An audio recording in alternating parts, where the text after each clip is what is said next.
جب آپ اللہ کا ذکر کر رہے ہوتے ہیں نا، تو جس طرح آپ کے وجود کی غذا ہے، روٹی، کھانا، پانی، ہوا، صحت، سانس،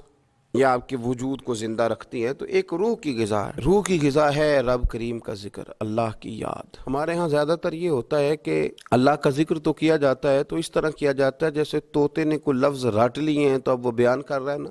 ہمارے صوفیاء نے، بزرگوں نے لکھا ہے کہ وہ جو کہا گیا کہ الا بذکر اللہ تطمئن القلوب، یاد رکھو اللہ کے ذکر میں دلوں کا چین ہے، تو بعض لوگ کہتے ہیں میں تو بڑی تسبیح پڑھتا ہوں پھر بھی بے سکون رہتا ہوں۔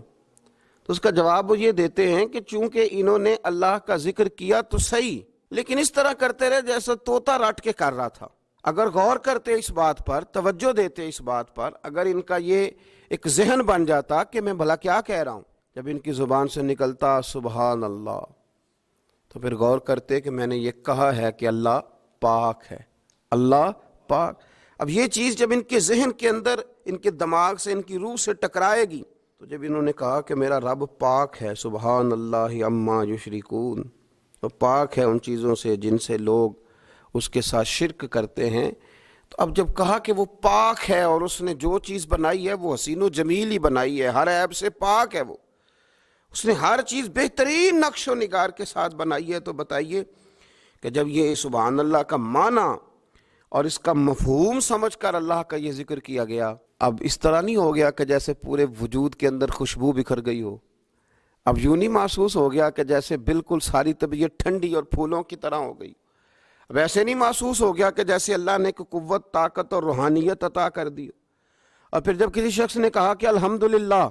تمام تعریفیں اللہ کے لیے، تو اب آپ اندازہ فرما لینا کہ وہ کتنا عظیم اور کتنا بڑا مالک ہے کہ کہا جا رہا ہے کہ میں کسی کی کوئی جھوٹی تعریف نہیں کروں گا، مجھ سے کسی کی خوشامد نہیں ہوتی، اور کوئی کتنا بھی اونچا چلا جائے یہ ساری تعریفیں کمزور ہیں، حدود والی ہیں، ایک رب ہے الحمدللہ جس کے لیے تمام تعریفیں، تمام تعریفیں اسی رب کے لیے۔ اور جب کہا اللہ اکبر،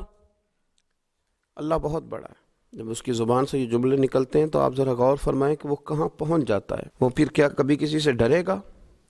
وہ کسی چیز کا خوف طاری کرے گا؟ کوئی چیز ایسی ہوگی جو اس کے نفسیات پر حاوی ہو سکے؟ سب سے بڑا تو اللہ ہے، تو وہ کبھی بھی کسی بڑے آدمی کے رعب کا شکار نہیں ہوگا، وہ کبھی کسی کی دولت، کسی کا اقتدار، کسی کی قوت اور کسی کی ظاہری طور پر تھوڑی بہت چمک اسے خیرہ نہیں کر سکے گی، اس لیے کہ وہ جانتا ہے کہ اکبر صرف اللہ ہی ہے۔ تو اب اس کے اندر بہت بڑی طاقت آئے گی، بہت بڑی ہمت آئے گی، وہ بہت زیادہ اپنے آپ کو قوت والا محسوس کرے گا۔ تو یہ جب تھوڑا سا غور کرتا ہے کہ میں کیا کہہ رہا ہوں، میری زبان سے کیا نکل رہا ہے، تو پھر یہ ذکر الہی اس کو ٹھنڈک دیتا ہے، پھر اس کو سکون دیتا ہے، پھر اس کو قوت ملتی ہے۔